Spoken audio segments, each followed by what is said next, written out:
Hey,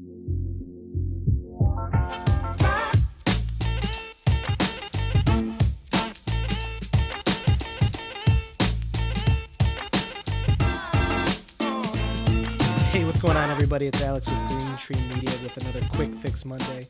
Actually, I don't think I'm going to call it Quick Fix Monday anymore.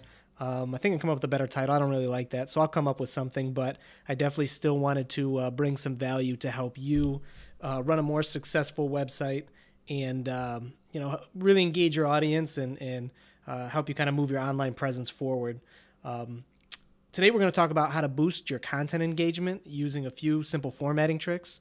As consumers, we are getting better at identifying content and determining whether it's something that's got value to us, whether we're going to sit down and read it now or we'll come back later. And the reality is we never go back later to read it. So it's super important to engage your users right away, whether that's with, when they come to one of your blog posts or they're just reading, any content on your website.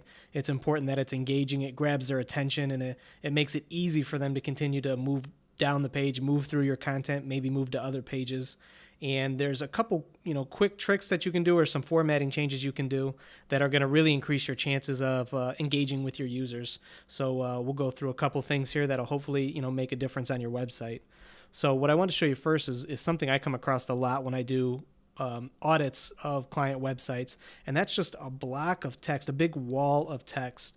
And this is just some placeholder text, obviously just to illustrate my point here, but a lot of times, web designers, when they're developing a website, they'll, put a title at the top and then they'll give you just a section to write text. And a lot of website owners or website editors will, just drop their text in. And the problem is this is just really overwhelming. I don't want to read this. I wouldn't want to read this if I came to a website. I'm sure nobody else would either. It's just so overwhelming. It's just a wall of text.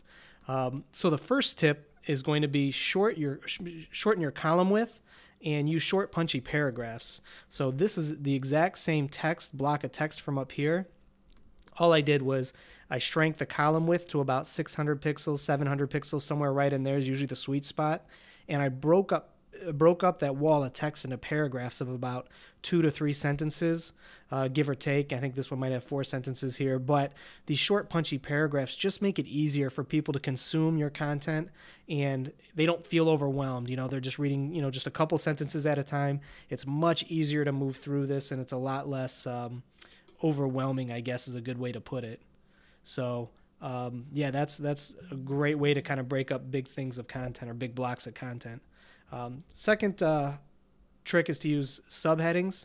Again, as I mentioned earlier, as consumers, when we get to websites, the first thing a lot of us do is just kind of scan the content. We scan through all the headings just to get an idea of what we're about to read and determine, does it answer our question or does it give us the value that we're looking for? Are we learning what we're trying to learn?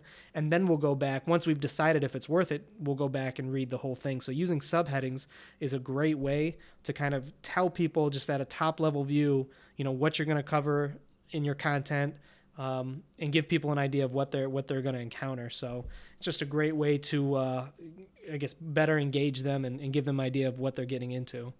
The tip after that, use list and bolding. Our brains are kind of wired to pick out things that are different on a page. So bold text to highlight important ideas. Lists, we love lists. Our brains love lists. It's just easier for us to identify and to kind of dissect the list and understand them because there's an order to it. And our brains are always looking for order when there's information and things involved like that. So by using bullet points and bolding and even italicizing, content, it helps things to stand out, and it helps, your visitor really kind of pick up on these different ideas. So this is a really powerful one. And then last, don't forget to use media like images, videos, charts, graphs, quotes, embeddable tweets. If you find somebody on Twitter who is making the same argument you're making, you can embed that tweet into your content. And of course, it adds a little bit more validity and credibility to what you're saying because somebody else is agreeing with you. But it also helps to break up the text and give you some kind of a visual to accompany, what you're talking about. And you'll see here I've got just some images breaking up the text. And if you can find an image that really complements what you're saying, I think that's a great addition to your content, because they say the human brain processes visuals 1,000 times faster than it can process written words.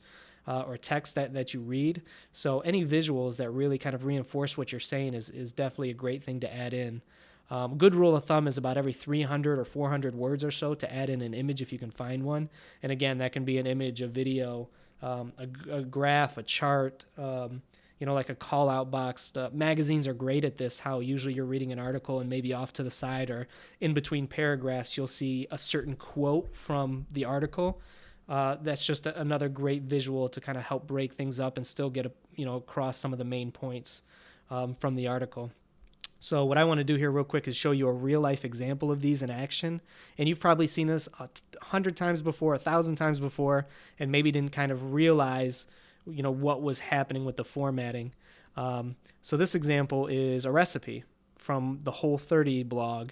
And the reason that I chose this is kind of twofold. One, I'm trying to stick to the Whole30. But the other reason is that recipes use formatting really, really well to kind of get their content across. And with this particular one, you'll see they've got a nice image here at the top. They've got a headline and then short, punchy paragraphs here, just a couple sentences each. They've got a click to tweet box here, just kind of a visual call out there. Another image. All right, we've got a headline. So ingredients, here's the list that we talked about. It's in a nice, neat list, so I can quickly, scan this and determine, do I have these ingredients? What don't I have? And then instructions, and you'll notice the instructions again, just 1, 2 sentences, 3 sentence paragraphs, just to keep it nice, short, and concise. Recipes are just a great example of formatting. So hopefully you found some value in this. And again, by using this formatting, you're going to get people to move through your content further. They're going to be better engaged.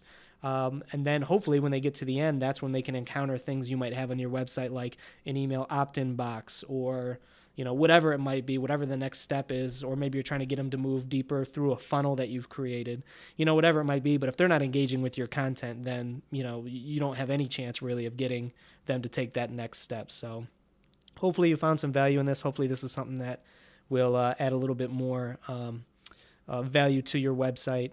If you did find value in it, definitely, subscribe, whether you're, watching this on Facebook or if you're watching it on YouTube, or hit me up on Twitter. On Twitter, I'm Alex W. Brinkman. That's BRINKMAN. I definitely want to know if you're finding value in this, or if you have any questions about implementing it, man, I'd love to talk about it. So hit me up on Twitter, and that's it for your Quick Fix Monday, or whatever I decide to call it, and we'll see you next week. All right, thanks.